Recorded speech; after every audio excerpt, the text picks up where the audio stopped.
But once you go over that stress threshold, your body will do anything and everything it can to keep you put in order to try and keep you safe, even if it means mimicking a heart attack.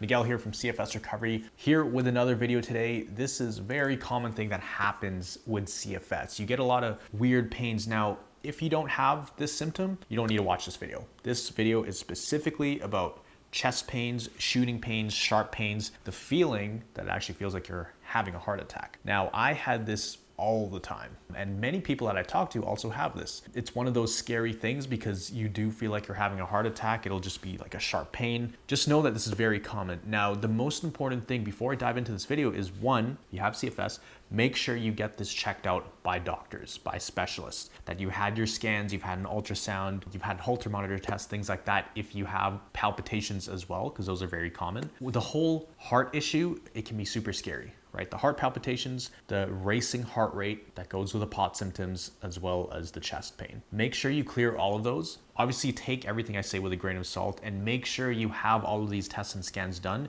before listening to a video like this. Now, if you have done all of those things, if you've ruled out any kind of heart issues and they're out of the question, then you can be pretty confident that this is just one of those CFS symptoms, chronic fatigue syndrome symptoms. I don't even like to call it chronic fatigue syndrome anymore. I like to call it HNS, hypersensitive nervous system. That's really what it is. Now, these chest pains, it's one of those symptoms that you just need to throw under the umbrella of hypersensitive nervous system, along with all the other symptoms that are unexplainable, that doctors can't find any cause or reason for. The thing about chest pains is you might feel the smallest thing, but your brain amplifies that. It actually acts like a magnifying glass. And the more you fear a certain symptom, the more the brain will go, hey, that's his kryptonite. That's his weak point. We're going to make that stand out even more. We're going to keep triggering that because this is a process that happens in the brain. A lot of the symptoms you feel, if not all of them, are being processed in the brain, especially things like chronic pain. Chronic pain is processed in the brain, not the body. Acute pain is processed in the body, but not chronic pain. So when you have these chest pains and these sharp shooting pains, it's just a false trigger happening in your mind. Now, does the pain feel real? Absolutely. It is real pain, but it's chronic pain. It's not actually happening in that area of your body, but chances are if you're watching this video right now, then you've already been through all the scans. You've already done the test and they've scanned your heart and they told you it looks fine. And it can be very frustrating hearing doctors say that because they'll look at you like you're crazy and they'll tell you, well, your heart's all normal, when clearly something is wrong. It's like, does a normal heart skip that many times in the day? Do normal people have chest pains, shooting pain down their arms that really mimic a heart attack? No, they don't. But it's because our nervous system is hypersensitive and your brain will do anything it can to stop you from moving around or adding stress into your life. The whole purpose of a lot of these symptoms is to slow you down. There's signals to tell you to stop moving or stop doing anything in life, and they just want you to stay put. It puts you in that freeze mode or that extreme fight or flight mode where all your alarms and warning signs are going off because your body thinks it's in danger. That's what happens when you go over that stress threshold. We all have a stress threshold, and you can watch a video where I talked about this, the stress threshold right up here. But once you go over that stress threshold, your body will do anything and everything it can to keep you put in order to try and keep you safe, even if it means mimicking a heart attack, even if it means mimicking chest pains and things like that to try to keep you put. Maybe you feel it when you go up the stairs. Maybe you feel it when you leave the house and you try doing a short walk. It's giving you chest pain because it knows that's what's going to stop you from going out and continuing to do these things. So I'm not saying just ignore it and keep pushing through the pain. I'm telling you, you don't need to be as anxious as you probably are. Because I myself, it got to a point where I thought I was having a heart attack every single day. Almost everything I did, I would feel chest pain and I would feel this weird tingling, numbing, sharp pain going down my left arm. And then, of course, what would I do? I would go to Google, why is there pain going down my left arm and I have chest pain? What do you think I found? I was having a heart attack. And obviously at first you need to get these things checked out. You absolutely have to. I can't make it clear enough. I cannot stress enough that you have to make sure that your heart is actually okay. If it's okay, and you've had this many times and they check you out, then it's really just your brain putting a magnifying glass on that symptom, the symptom of the shooting chest pain and the high heart rate and things like that. In this video specifically, it's the shooting chest pain. I see it so often in the program, and having talked to hundreds and hundreds of people around the world, what I've found is that it's one of those things you really do have to rewire. You really do have to tell yourself hundreds of times, it's just the nervous system. It's not a heart attack. My heart isn't going to explode. It's just the nervous system. And the thing is, even knowing this information, even believing that it's the nervous system, when that pain comes, a lot of logic goes out the window and you can get into a very emotional state. So that's where you need to constantly tell yourself it is really just the nervous system. Because I guarantee you, when the pain's not there, it's easy to see that it's just the nervous system. But when that pain does come, it changes everything. It's kind of like what Mike Tyson said. Everybody has a plan until they get punched in the face. So you having these symptoms, things pop up here and there, that's kind of like getting punched in the face. Logic goes out the window and you can get into a very emotional state. We all have our kryptonites in recovery. For me, at a certain time, my biggest fear was my heart rate and the chest pains because I thought I was going to have a heart attack. The kryptonite video, you can watch it right up here. I break that down. Really, really good video. It's good for you to understand your weak points and weaknesses in recovery, because until you solve those, you're going to stay stuck. You need to face your fears head on. And if you're afraid of the shooting pains in your chest, then that's something you need to deal with before you can expect any kind of lasting results. And you don't even need to fully overcome it, but you need to be in the process of rewiring that and changing that and calming down that instant anxiety response when you have that immediate chest pain. So it's something that's a work in progress. You have to constantly work on it.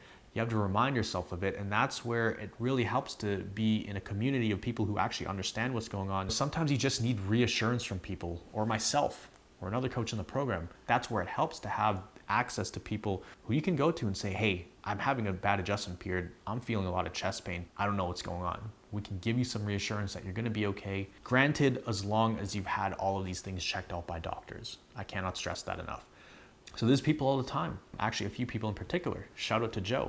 One of his main things is the sharp chest pain. He actually had long COVID, and it's one of the things that keeps coming up, right? Because with long COVID, it affects the lungs, and there can be some chronic pain lasting after you start getting rid of the virus. That your body is kind of left as if a bomb went off in it, and chest pain can be one of those real symptoms. Even though the chest pain, the actual acute pain is gone, it leaves a lasting imprint, which is the chronic pain. And so that's one of his symptoms that he gets quite a bit, but he just reaches out and we help kind of calm him down, reassure him, put things into perspective, and then it really helps him. And it's not gonna happen overnight too. This is something you have to constantly work on.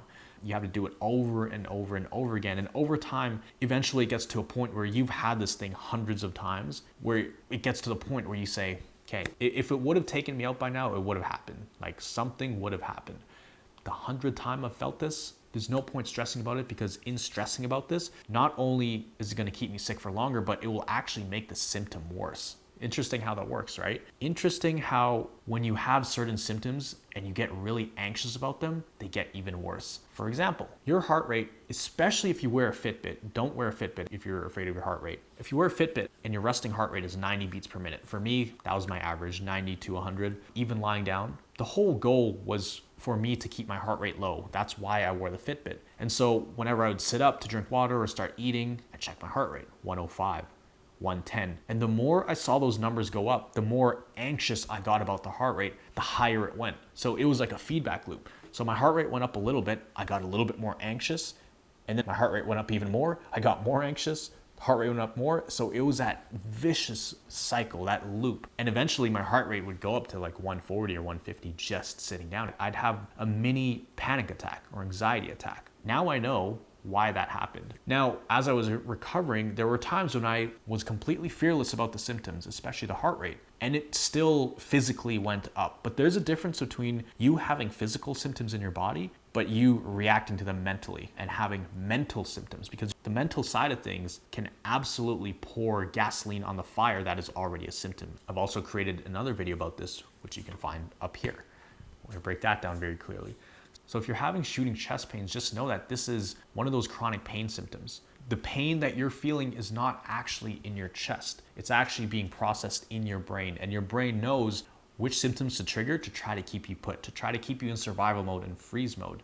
And sometimes it's just a chronic loop that keeps playing. And sometimes it can be very random. You might not even be worried at all or thinking about your heart. You might go to reach for a glass of water and take a first sip, and then you'll get chest pain. Just know that this is very normal. What you can't do is start thinking you're gonna have a heart attack, especially if this is something that happens very, very often, because the more you fear it, the more it's gonna happen, and you're gonna think you're having a heart attack 24/7, and it can get to the point where all day you are obsessed with monitoring your level of pain in your chest. What you do need to do is constantly tell yourself, it's just my nervous system. It's just my nervous system warning me and trying to keep me put. It's fine. That's what you need to tell yourself. Those are the 5 words I would tell myself all the time whenever I had any other symptoms as well. It's just the nervous system. And I would always remind myself as well, the golden rule of recovery is your success is determined by how well you respond to symptoms. That is the most important thing. And whenever I would bring that up in my mind, I would think, okay, how am I responding to symptoms right now?